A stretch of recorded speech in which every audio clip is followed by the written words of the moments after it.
El cable confidencial dice el gobierno norteamericano no debe invertir en el Fondo de Pensiones Dominicano, AFP, debido a la extremadamente alta posibilidad de perder los fondos debido al fraude y la corrupción. Nosotros, los dominicanos y dominicanas, tenemos razones más que suficientes, no solamente expectativas, sino experiencias de qué ha pasado antes con los dineros de la gente, porque aquí existió una entidad que era el Banco de los Trabajadores, donde se manejaba dinero aportado por el pueblo, se le descontaba un 2% de los ingresos a los trabajadores para el Banco de los Trabajadores. Y el dinero del Banco de los Trabajadores desapareció como por arte de magia, y todavía hoy el pueblo dominicano no sabe dónde fue a parar el dinero que tenían los trabajadores en ese banco. Las AFP en República Dominicana están controladas por bancos privados dominicanos, dice la transcripción, que han estado sujetos a controles regulatorios poco estrictos que consistentemente han fallado en asegurar que las instituciones bancarias cumplan con las leyes y regulaciones aplicables. Eso ha cambiado. Lo único bueno de la tragedia de Baninter y los otros dos bancos fue que a partir del año 2005, con la llegada de un nuevo acuerdo con el Fondo Monetario Internacional, se legisló de forma tal que los bancos múltiples no pudiesen ser dueños de otros negocios. Es decir, ya los bancos múltiples no pueden ser dueños de compañías de seguros, puestos de bolsa, etcétera. Quienes pueden ser dueños de eso son compañías tenedoras que poseen acciones en los bancos, pero no los bancos en sí. Es decir, que muchas de las cosas que aparecen en ese documento, en ese Wikileaks redactado 10 meses después de Leonel Fernández volver al poder, eran verdad en ese momento, pero no es verdad hoy en día.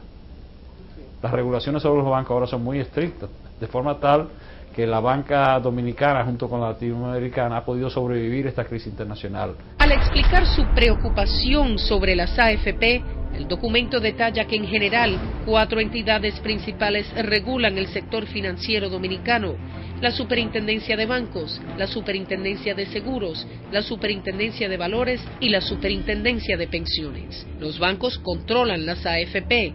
Los bancos son dueños de compañías de seguros, los bancos controlan la mayoría de los puestos en canje de valores y los bancos se reportan a la Superintendencia de Bancos. Además, las prácticas de la alta gerencia en por lo menos 2 de las 4 entidades reguladoras son sumamente cuestionables, dice el documento confidencial.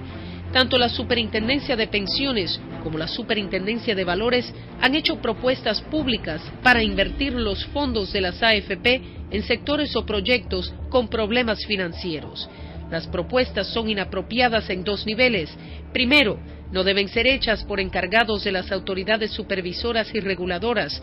Por ejemplo, la Superintendencia de Valores no debe estar dando consejos para inversión.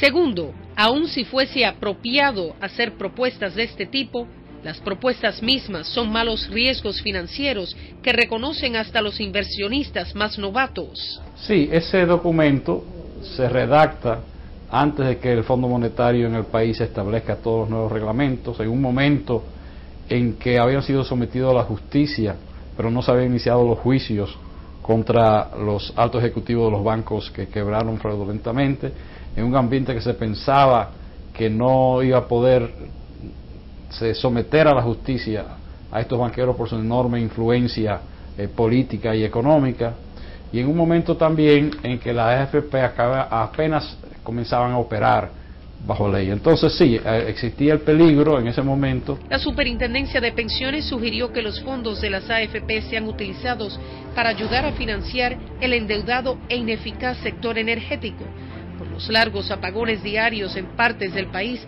y la deuda que tiene el gobierno con las principales compañías de electricidad, totalizando los cientos de millones de dólares. El sector energético continúa luchando. Es visto por la mayoría como un barril sin fondo financiero. Invertir en este sector es como invertir en las mesas de blackjack. El superintendente de pensiones también sugirió que los fondos sean utilizados para financiar hipotecas, una inversión que no está permitida bajo las regulaciones de la seguridad social. La Superintendencia de Valores quería que los fondos de la AFP se inviertan en el mal concebido proyecto del metro. Su sugerencia de utilizar los fondos de pensiones la hizo luego de que no se pudieran identificar otras fuentes de fondos públicos debido al sorprendente costo de un proyecto que le suministraría mínimos beneficios a República Dominicana. Surgieron sugerencias específicas de parte del sector público de que se invirtiera en el metro, que es un organismo deficitario, que se invirtiera en electricidad, que es algo deficitario, que se invirtiera en hipotecas, y fue tan solo ahora en el 2011 cuando se pasó una ley nueva que regula el papel de las AFP en inversiones hipotecarias, que es una ley bien redactada, todavía no tiene reglamento y que va a permitir eso.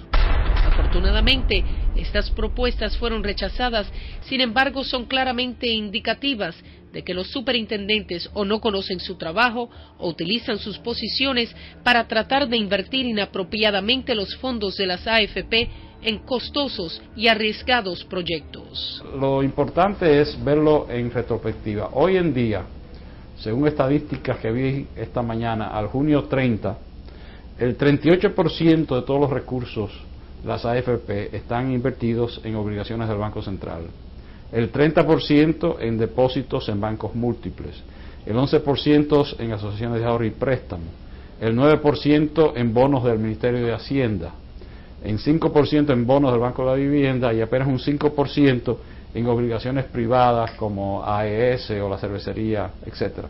Es decir, que se ha logrado evitar eso, a pesar de que hace apenas 2 años surgió un Wikileaks cubano en el sentido de que Fidel Castro cometió la imprudencia de citar una conversación que tuvo con Leonel Fernández, donde según el presidente cubano, Leonel Fernández dice que su caballo de batalla son los fondos sociales. Enarbola con fuerza la idea de que los fondos sociales de los países de América Latina, los descuentos de los salarios reales de los trabajadores, constituyen una fuente de capital que, manejado por el Estado, acumula recursos para invertir en vivienda, etcétera. Así que hasta hace 2 años, Leonel Fernández, por lo menos hablando con Fidel Castro, estaba hablando de utilizar los recursos de los obreros dominicanos, trabajadores, en programas estatales. Eso lo prohíbe la ley vigente. Así que tendría que modificarse esa ley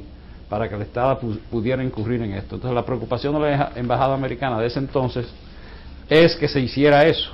Hasta ahora, por suerte, eso no está vigente y los recursos están bien invertidos. La embajada señala que en algunos países donde las juntas supervisoras o reguladoras son ineficaces, como es el caso de la industria bancaria en República Dominicana, se puede depender de la prensa para que asume el rol de organismo de control. Eso no es el caso de República Dominicana, dice el documento. Aún así, la prensa tuviera personal calificado para ahondar en las minucias de las regulaciones bancarias. Los medios de prensa dominicanos pertenecen y están controlados por los bancos dominicanos. La falta de reportajes o los pocos reportajes sobre los bancos colapsados que se mencionan arriba demuestran claramente la falta de voluntad de los medios de comunicación pertenecientes a bancos para reportar sobre los manejos negativos. No hay razón para esperar que la prensa sirva de organismo de control sobre otras transacciones de los bancos como las que hacen las AFP. Hay países donde está prohibido directamente a los bancos invertir en medios de comunicación, precisamente para evitar eso. En los Estados Unidos hay hasta leyes no federales sino estatales que prohíben que una misma persona o empresa sea dueña de más de un periódico en un mismo estado o en estados diferentes. Aquí en la República Dominicana eso no existe, pero tal vez sería algo saludable. Al hablar de la corrupción en general, el Cable dice, los bajos puntajes en calificaciones internacionales sobre la corrupción no se comparan con ver y escuchar sobre corrupción diariamente. El actual fiscal del distrito en Santo Domingo estuvo en las noticias recientemente cuando se descubrió que estaba manejando una jipeta que había sido reportada robada en Estados Unidos. Tenemos información de entera credibilidad de que el vicepresidente de la Suprema acepta sobornos, dice el Cable. Sabemos que miembros de los cuerpos militares y la policía están involucrados en el contrabando de drogas y personas.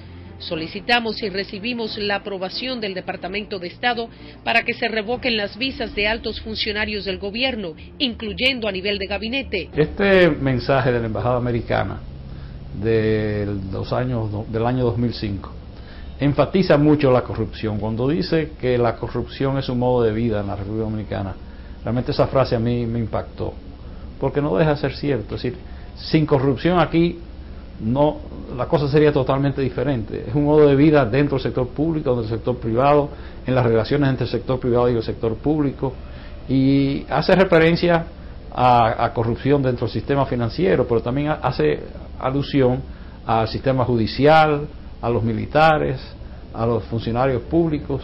Continuamos monitoreando de cerca los casos de corrupción en proceso, con la esperanza de que tendrán más éxito que previos casos que han sido llevados ante los tribunales. La corrupción toca todos los estratos de la sociedad, dice el documento. Lo más perturbador, sin embargo, es el alto nivel de corrupción de parte de empresarios, funcionarios gubernamentales y miembros de la judicatura. Evidencia anecdótica sobre este tipo de corrupción se escucha en cada rincón en la calle y en cada reunión en el país. Obtener pruebas y condenas es un asunto distinto. En un estudio financiado por la USAID, una organización de la sociedad civil dominicana documentó 227 casos de corrupción que entraron al sistema judicial entre 1983 y el 2003. De esos casos, dice el cable, solo uno resultó en una condena, que luego fue desestimado en apelación, y solamente 6 fueron llevados a juicio. Y yo me pregunto, hoy día, año 2011, ¿quién está preso por haber sido empleado público y haber cometido actos de corrupción? Entonces es un modo de vida, como dice el documento de la Embajada Americana.